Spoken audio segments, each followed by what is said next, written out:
Hello, നമ്മളെ കേരളത്തിൽ നിന്ന് പുറപ്പെടുമ്പോൾ ഇവിടുന്ന് അമരാവതി അവിടുന്ന് ഓറഞ്ചിന്റെ ലോഡ് പറഞ്ഞിട്ട് നമ്മൾ പോകുന്നത്. ഇവിടെ എത്തി ലോഡ് ഇറക്കിയിട്ട് നമ്മൾ നമ്മുടെ കമ്പനിക്കാരൻ രാജേഷാണ് നമ്മുടെ മെയിനാണ്. പുള്ളിയാണ് നമുക്ക് ഈ പറഞ്ഞ പോലെ ലോഡ് കാര്യങ്ങളൊക്കെ ആക്കി തരുന്നത്. പുള്ളിയും എൻ്റെ കൂടെ തന്നെ 2-3 വർഷമായിട്ട് കൂടെ ഉണ്ട്. അപ്പോൾ ആള് ഇങ്ങനെ ഓറഞ്ച് ലോഡ് വിടുന്നുണ്ടെന്ന് പറഞ്ഞിട്ട് വന്നത്. അപ്പോൾ ആള് ഓടെ പോയിട്ട് കിടക്കുന്നുണ്ട് നഗറിൽ. ഇപ്പോൾ ഒരു രക്ഷയില്ല, ലോഡായിട്ടില്ല. ഇന്നിപ്പോൾ പ്രത്യേകിച്ച് പരിപാടിയൊന്നുമില്ല. വണ്ടി ഒന്ന് കഴുകുക, ഇട്ട ഡ്രസ്സ് ഒന്ന് കഴുകിയിടുക, അതൊക്കെ തന്നെ പരിപാടി. പിന്നെ ഇവിടെ എന്തെങ്കിലും കാണിച്ചു തരാണെങ്കിൽ അതും കാണിച്ചു തരാം. ഓക്കെ, അപ്പോൾ നമ്മൾ ബക്കറ്റ് എടുത്തു, വണ്ടി കഴുകാൻ വേണ്ടി പോവാണ്. ഇനി എന്താ വെച്ചാൽ വേറെ സംഭവം കാണിച്ചാൽ എനിക്ക് ഭയങ്കര സങ്കടം തോന്നിയൊരു കാര്യം എന്താ അറിയോ? ഇത് അവിടെ നിങ്ങൾക്ക് കാണാൻ പറ്റും, ഇവിടെ കണ്ടോ ഒരു പാവം താറാവ് ഇരിക്കുന്നുണ്ട്. ഇവിടെ നടക്കാൻ പോലും വയ്യാത്തൊരു പാവം താറാവ്. ഒരു കോഴിയുണ്ട്, കോഴി പക്ഷെ വേണ്ട. ഇത് നോക്കി നടക്ക്, ഓട് ഓട്. നടക്കാൻ പോലും വയ്യ, സങ്കടമായിട്ട് പാടില്ല. തട്ടി അടുപ്പി കയറ്റിയാലോ.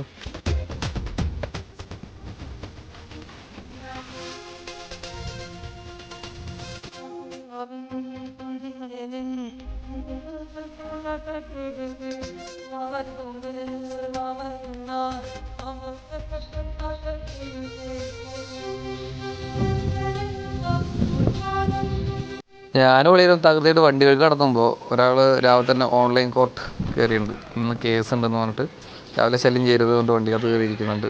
ജോലി നടക്കട്ടെ.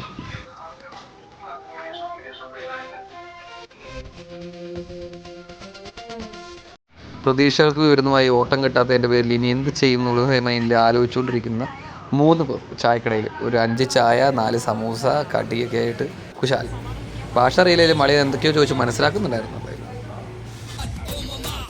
പറ, യൂട്യൂബിൽ ഇവളുടെ വീഡിയോയും ഫോട്ടോയും കാണിച്ചു കഴിഞ്ഞാൽ ഫോൺ തല്ലിപ്പൊളിക്കുന്ന ഭീഷണി. പറ, എന്ത് ചെയ്യും ഇവരോടോ? എന്തിനാടാ വേർപ്പിക്കണത്?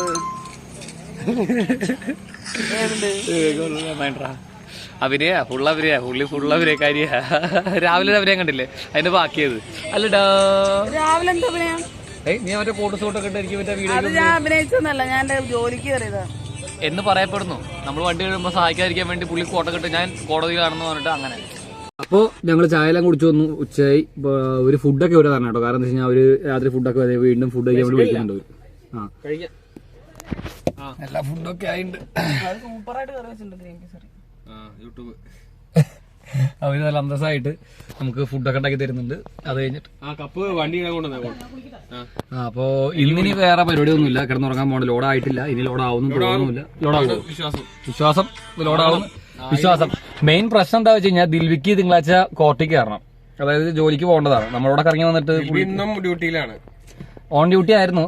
സംഭവം എന്താ വെച്ച് കഴിഞ്ഞാൽ തിങ്കളാഴ്ച കയറാൻ പറ്റുമെന്ന് അറിയത്തില്ല. എന്തായാലും നമ്മൾ നോക്കുന്നുണ്ട്. ലോഡായ ഭാഗ്യം, ആയില്ലെങ്കിൽ നമ്മൾ നിന്നേ പറ്റുള്ളൂ. കിട്ടുന്ന ലോഡ് പോകാൻ പറ്റില്ല. ട്രെയിൻ വിടാൻ പറഞ്ഞു കഴിഞ്ഞാല് ഇവിടുന്ന് നാഗ്പൂർ പോകണം. നാഗ്പൂർ 250 കിലോമീറ്റർ, 350 കിലോമീറ്റർ, 350 കിലോമീറ്റർ നാഗ്പൂരിന്. 246 കിലോമീറ്റർ. ഒന്ന് പോടാ ഏതെങ്കിലും ഉറപ്പിച്ചു പറ. അപ്പൊ അത്രയും കിലോമീറ്റർ, 250 കിലോമീറ്റർ മുകളിലുണ്ട്. അപ്പൊ അത്ര ദൂരം വിടുക എന്ന് പറഞ്ഞാല് റിസ്ക് ആണ്. അതുകൊണ്ട് കൊണ്ടുവിട്ടിട്ട് നമ്മൾ തിരിച്ചു വരിക എന്ന് പറഞ്ഞാൽ നടപടിയാണ്, കേസല്ല. അപ്പൊ ലോഡാവുകയാണെങ്കിൽ അത് ഇന്ന് വൈകുന്നേരം ആവുകയാണെങ്കിൽ നാളെ എടുത്ത് പോയാലും നമ്മൾ എന്തായാലും തിങ്കളാഴ്ച രാവിലെ വരെ എത്തും. എക്സ്പ്രസ് ആണെങ്കിൽ എവിടെ നിർത്തില്ല, അടിച്ചുവിട്ട് പോകല്ലേ. അങ്ങനെ നമുക്ക് അങ്ങനെയൊക്കെ ഇരിക്കണം. അപ്പൊ ലോഡ് ആയിക്കഴിഞ്ഞാൽ ഓക്കെ. ആയില്ലാന്നുണ്ടെങ്കിൽ നമ്മുടെ വക്കീലിന്റെ കാര്യം മാത്രം പണിയാവും. നമ്മളെന്തായാലും ലോഡ് എടുത്തിട്ട് തിരിച്ചു വരുള്ളൂ.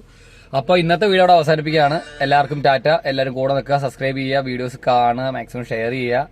ഞങ്ങൾ കുഞ്ഞ് ഫാമിലിനെ അനുഗ്രഹിക്കുക, ആശീർവദിക്കുക. ടാറ്റ പറഞ്ഞേ. ടാറ്റ പറയോ വക്കീലെ? വക്കീല് പടക്കോ? വക്കീലിനെ മറ്റേ അപമാനിച്ച പോലെ ആയില്ലോ. അളിയൻ ടാറ്റ പറയില്ലേ? അളിയൻ ജോളി മൈൻഡ് ആട്ടോ. അളിയൻ എന്തായാലും എല്ലാത്തിനും കൂടെ നിൽക്കും. അപ്പൊ ശരി, ബൈ ഗായ്സ്.